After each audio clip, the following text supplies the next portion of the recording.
우리를 사랑하셔서 보배 피를 흘리신 그 예수님만이 우리의 희망이 되시는 줄 믿습니다. 우리 옆에 분하고 이렇게 인사하겠습니다. 예수님만이 우리의 희망이십니다. 예수님만이 우리의 희망이십니다. 아멘. 여러분, 절망 가운데 있습니까? 아픔 가운데 있습니까? 괴로움 가운데 있습니까? 염려 가운데 있습니까? 고난 가운데 있습니까? 주님이 희망이십니다. 주님을 바라보시고 주님을 의지하시기를 간절히 바랍니다. 로렌스 훌스투키 교수라는 분이 쓴 성찬, 어떻게 알고 실천할 것인가 라는 책이 있습니다. 그 책에 보면 성찬의 중심이신 그리스도라는 작은 주제 아래 이렇게 글을 쓰고 있습니다. 성찬은 하나의 잔치고 거기서 우리는 부활의 주와 함께 의로운 나라에 대한 희망을 실현한다.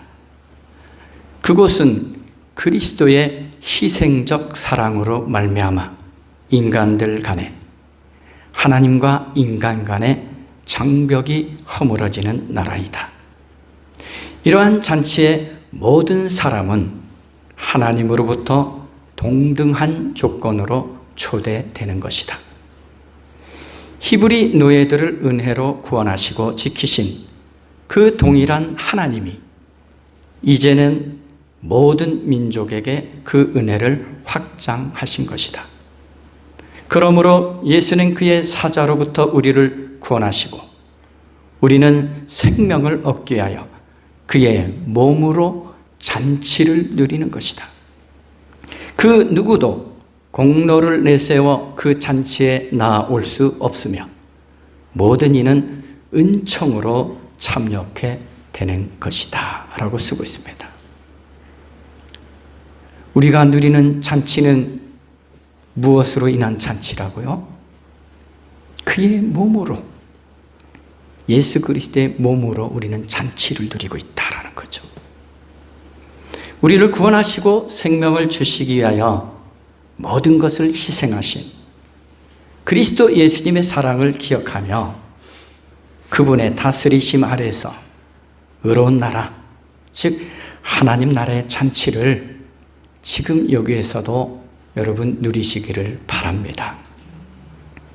오늘 본문은 예수님께서 고난을 당하시기 전에 예수님의 제자들, 즉 사도들과 함께한 유월절의 마지막 잔치에 대한 말씀입니다.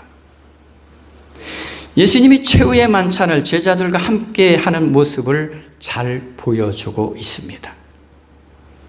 예수님께서 제자들에게 유월절이 하나님의 나라에서 이루어질 때까지 나는 다시는 유월절 음식을 먹지 않을 것이다 라고 말씀하십니다. 또한 예수님께서 이렇게 말씀하십니다.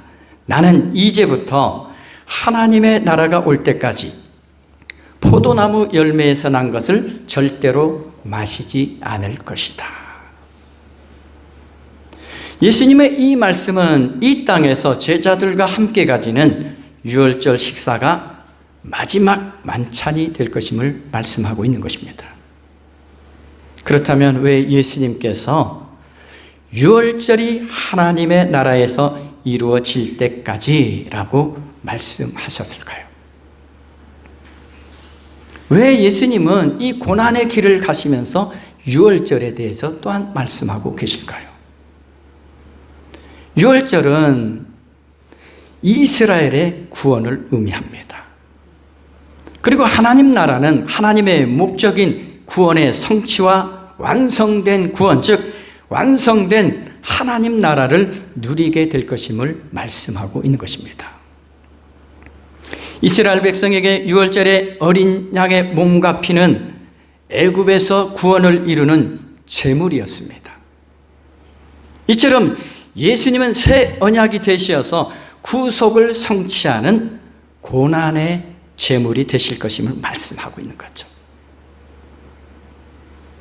예수님의 고난과 죽음은 인간을 구속하기 위한 유월절과 같은 하나님의 계획임을 보여주는 것입니다. 오늘 본문은 시간이 되어서, 즉 때가 되어서라는 말씀으로 시작하고 있죠. 시간이 되었다라는 것은 예수님께서 고난을 당하시고 죽음을 맞이할 때를 의미합니다. 그때가 다 왔다라는 거죠. 그리고 예수님께서 고난과 죽음을 통해 영광을 받을 때라는 중요한 의미가 이 속에 숨겨져 있습니다. 이것을 우리는 고난의 영광, 십자가의 영광이라고 합니다. 근데 고난의 영광, 십자가의 영광은 어울리지 않는 말이죠. 인간에게 있어서 고난은 영광이 될 수 없잖아요. 그렇지만 예수님의 고난과 십자가를 통해서 모든 사람이 구원을 누리게 되기에 예수님께서 영광을 받을 때라고 말씀하는 것입니다. 더 나아가 예수님의 고난은 하나님의 뜻을 이루는 일이 되기에 하나님께 영광을 돌리는 일이 됩니다. 그래서 고난의 영광, 십자가의 영광이라고 말씀하는 것이죠. 하나님의 뜻은 모든 사람을 구원하는 데 있기 때문입니다. 예수님은 유월절 마지막 만찬을 하는 가운데 떡과 포도주를 제자들과 나누면서 떡과 포도주에 새로운 의미를 부여하실 뿐만 아니라 앞으로도 당신의 희생과 사랑을 기억하면서 이런 식사를 계속 반복하도록 말씀하셨습니다. 예수님께서 제자들과 더불어 유월절 식사하기를 간절히 원했던 까닭은 이 식사가 하나님 나라가 이 땅에 이르기 전에 제자들과 나누는 마지막 식사임을 알았기 때문입니다. 예수님은 제자들과 나누게 될 다음번 유월절 식사는 분명히 완성될 하나님 나라에서 갖게 될 것임을 약속하고 있는 것이죠. 먼저 예수님은 떡을 가져 감사 기도하시고 떼어 그들에게 주시며 이르시되 이것은 너희를 위하여 주는 내 몸이라 너희가 이를 행하여 나를 기념하라 라고 말씀하십니다.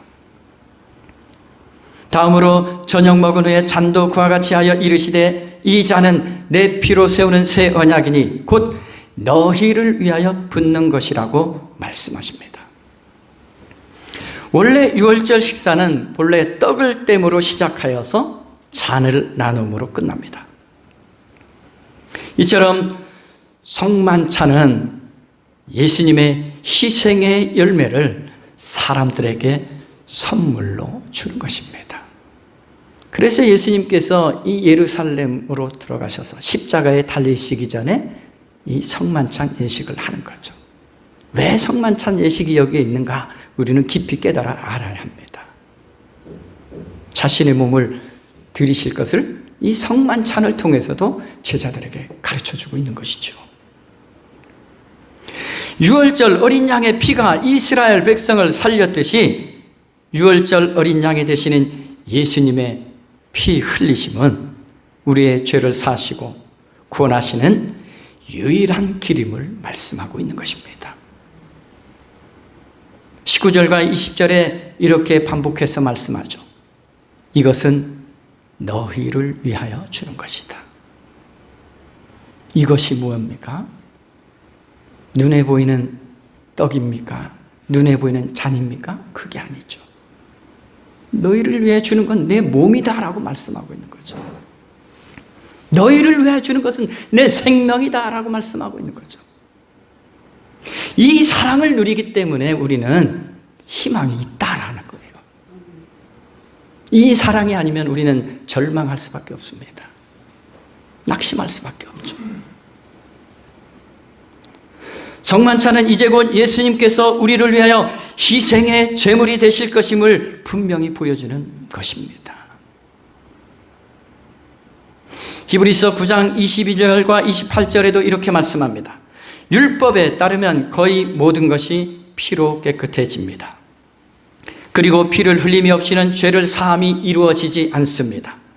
이와 같이 그리스도께서도 많은 사람의 죄를 짊어지시려고 단 한 번 자기 몸을 제물로 바치셨고, 두 번째로는 죄와는 상관없이 자기를 기다리고 있는 사람들에게 나타나셔서 구원하실 것입니다.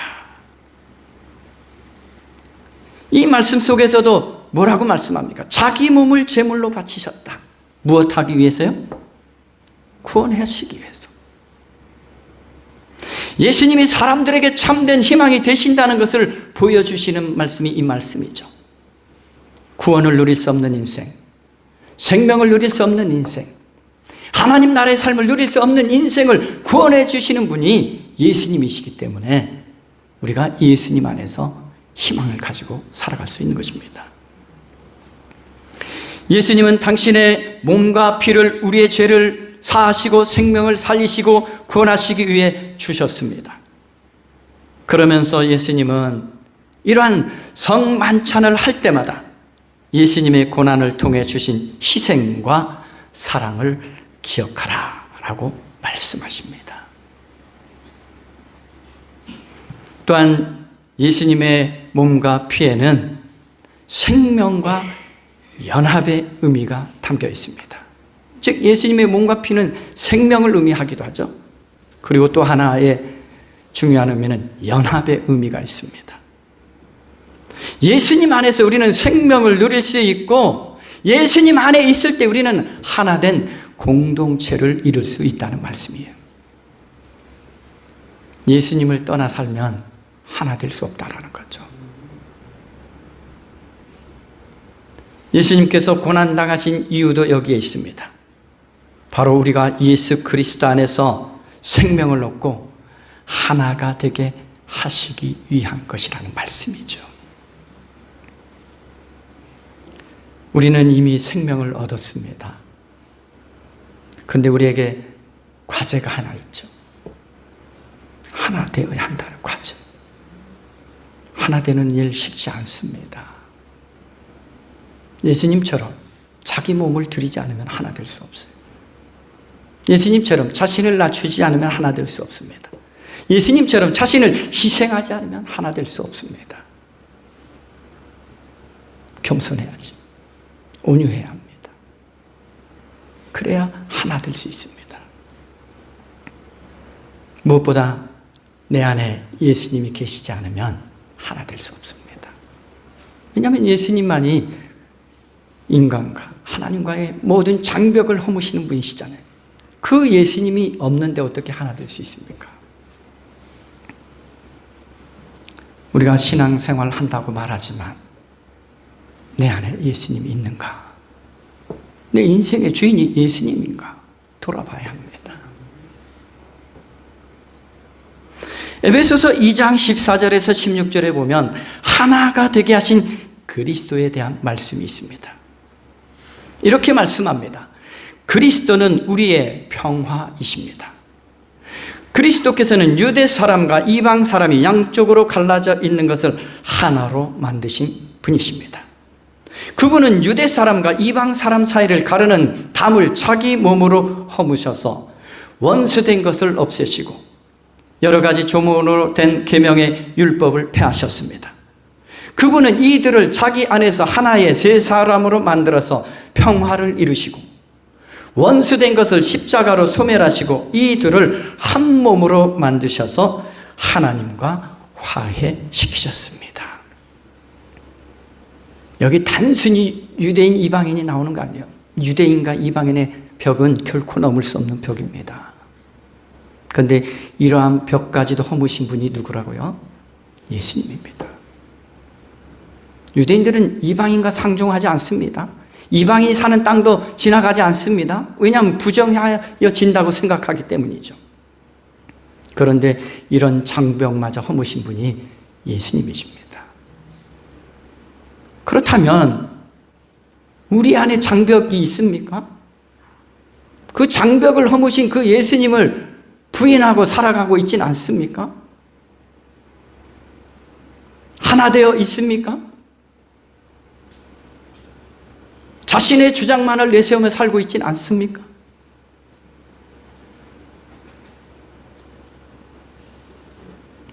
우리 안에도 이 막힌 장벽을 예수님이 허셨음을 믿는다면 하나 되어야 합니다. 다솜 공동체라는 이름이 부끄럽지 않아야 합니다.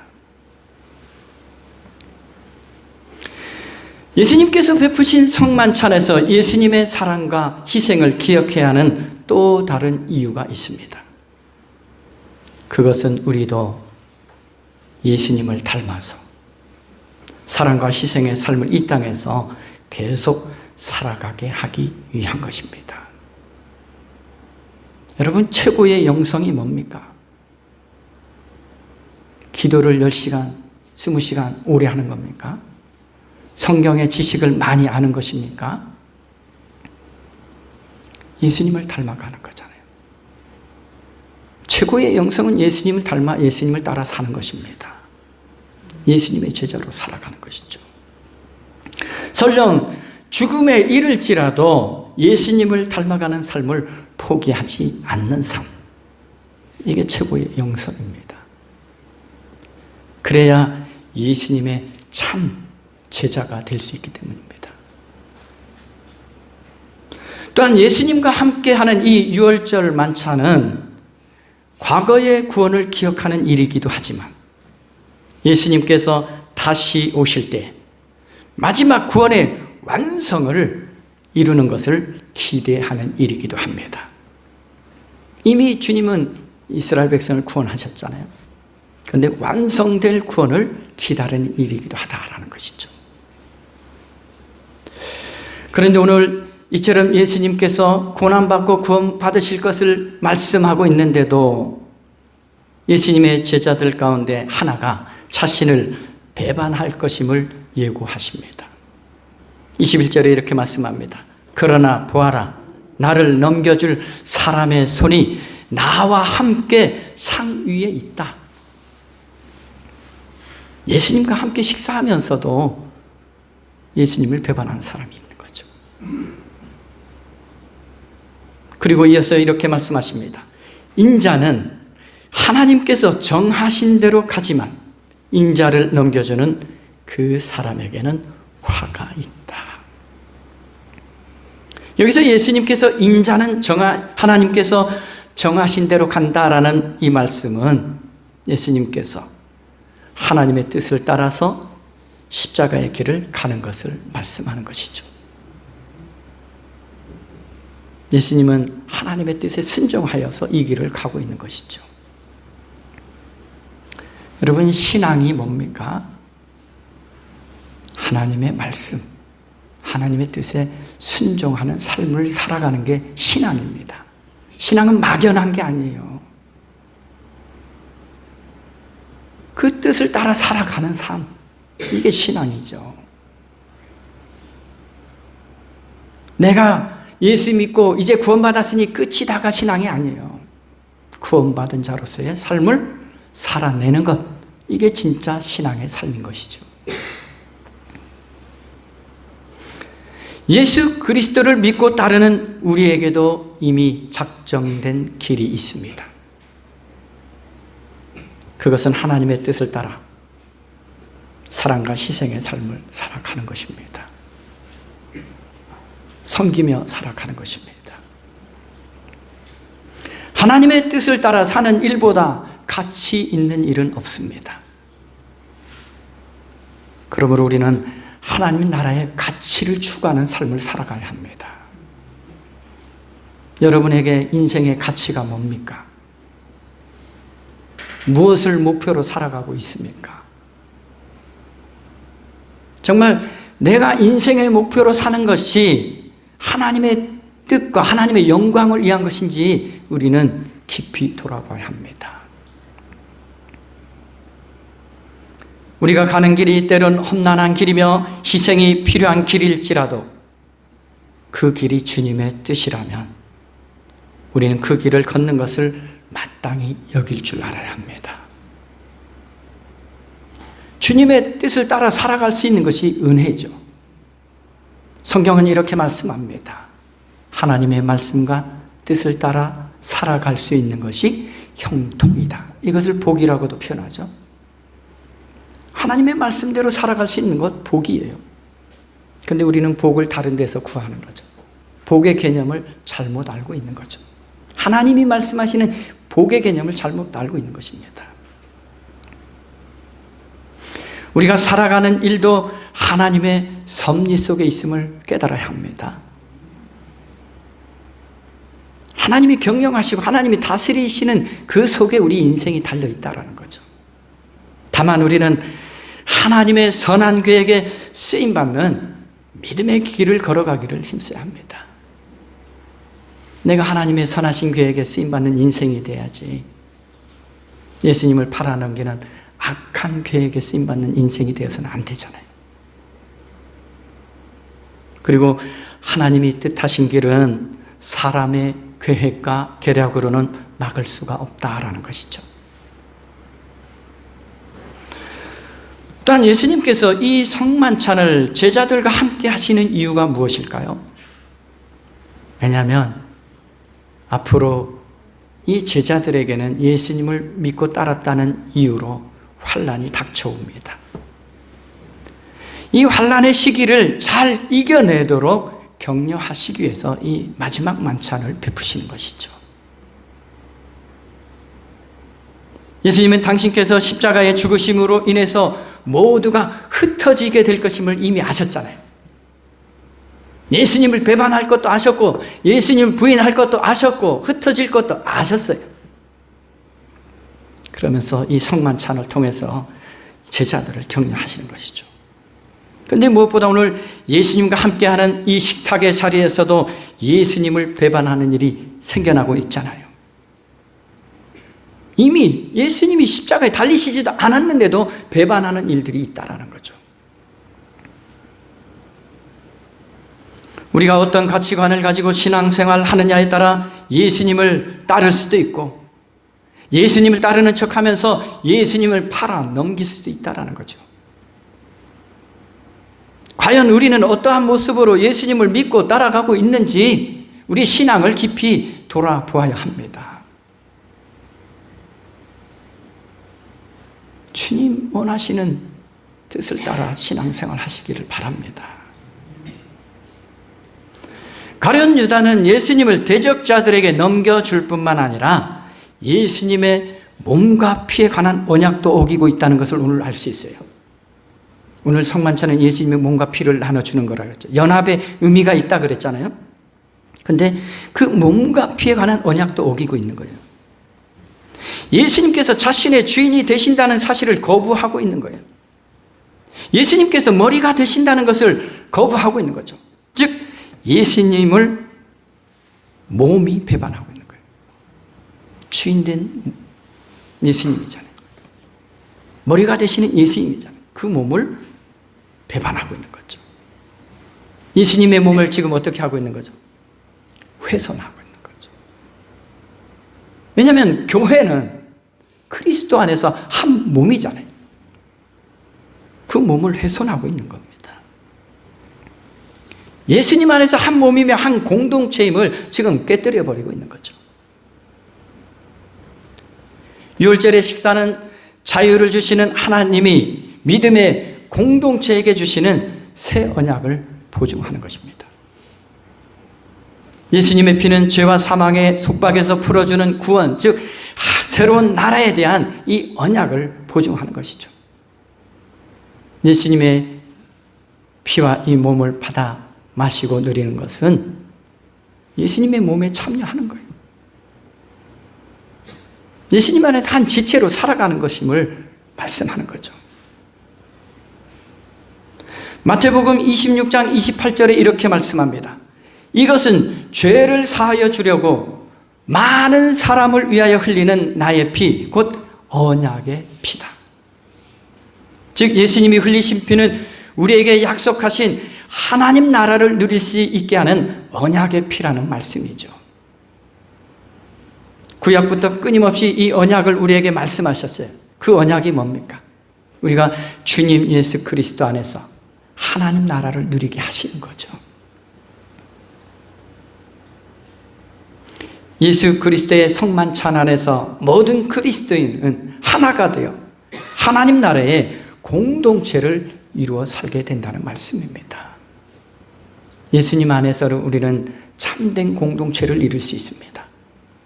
하나된 공동체를 이룰 수 있습니다. 다섬 공동체를 이룰 수 있습니다. 그러나 예수님 안에 있지 않으면 공동체는 있을 수 없는 거죠. 왜냐하면 하나님은 공동체의 하나님이십니다. 왜냐하면 삼위일체 하나님이시잖아요. 서로가 친밀한 교제 속에 있는 그 하나님이 우리도 그러한 친밀한 교제 속에 있는 참된 공동체를 이루어 가기를 원하시는 것이죠. 예수님은 이 만찬을 통해서 너희가 이러한 공동체를 이루며 살기를 원하시는 거죠. 그런데 누구 안에서가 중요하죠. 예수님이 그 몸을 주신 것처럼 예수님 안에서만 가능하다라는 것입니다. 우리는 예수님께서 베푸신 유월절 마지막 만찬을 통해서 우리를 대속하신 예수님의 고난과 희생, 그리고 이 십자가의 죽음, 십자가의 사랑, 이 사랑을 기억해야 합니다. 우리가 받고 누리는 사랑이 얼마나 고귀한 사랑인지를 깨달아야 하는 것이죠. 예수님께서 십자가에 성취하신 하나님 나라, 그리고 예수님께서 다시 오셔서 완성하실 하나님 나라를 믿음으로 바라보며 살아가야 합니다. 오직 구원은, 그리고 우리가 완성될 하나님 나라를 누릴 수 있는 길은 새 언약이 되시는 예수님, 이 언약의 피를 흘리신 예수님을 통해서만 이루어질 수 있다는 사실을 기억해야 합니다. 하나님의 나라는 이 예수님의 이 대속적 죽음의 희생을 통해서 우리 가운데 실제하게 되었다라는 것을 깨달아야 합니다. 이미 하나님의 나라는 예수님을 통해서 이 땅에 임했잖아요. 그리고 이 십자가를 통해서 하나님 나라를 실현하신 거예요. 즉 무슨 의미가 있습니까? 이 십자가를 통해서 죄와 죽음도 이기시고 사탄의 권세도 이기셨음을 보여주신 사건이 바로 십자가의 사건입니다. 이것을 하나님 나라를 실현하셨다라고 표현하는 거예요. 성취하셨다라고 표현하는 거예요. 그러나 우리는 이 완성될 하나님 나라는 주님 다시 오실 때 누리게 되는 것이죠. 주님이 다시 오시면 우리는 이 땅에서는 진정 맛보지 못했던 그 샬롬을 우리가 누리게 되는 거죠.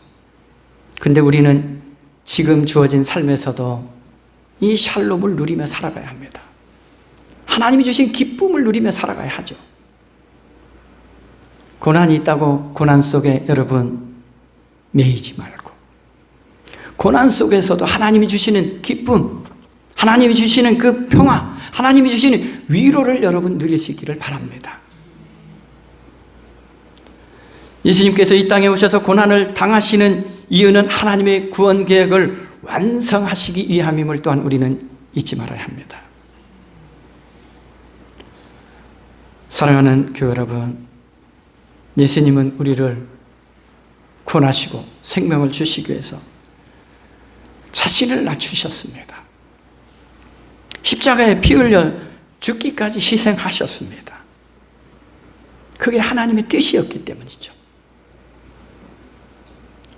우리를 위해 고난을 마다하지 않으신 그 주님의 크신 사랑을 깊이 누릴 뿐만 아니라 우리도 예수님을 닮아서 우리 자신을 좀 더 낮추고 좀 더 희생하고 좀 더 섬김으로 하나님의 뜻을 나를 통해서 하나님이 이루어 가시는 것을 여러분 경험할 수 있기를 바랍니다. 하나님 나라를 함께 누리는 공동체가 되기를 원합니다. 하나 되고 화평하고 유대인과 이방인의 장벽을 허무신 예수님께서 우리 안에 장벽을 허물지 않으셨겠습니까? 이미 허무셨는데 우리는 자꾸 담을 쌓고 살아가고 있지 않습니까? 예수님이 허무신 담을 우리는 거꾸로 쌓아서 벽을 만들어버리는 그런 삶이 되지 않기를 주님의 이름으로 기원합니다. 기도하겠습니다. 자비하신 하나님 아버지, 우리의 생명을 위해서, 또한 우리가 하나 되게 하기 위해서 그 몸과 피를 내어주신 그 예수님의 사랑을 정말 마음 깊이 깨닫게 해주시고 그 사랑을 누리게 해주시고 또 함께 이 사랑을 나누며 살아가게 인도하여 주옵소서. 감사드리며 예수 그리스도 이름으로 기도드립니다. 아멘.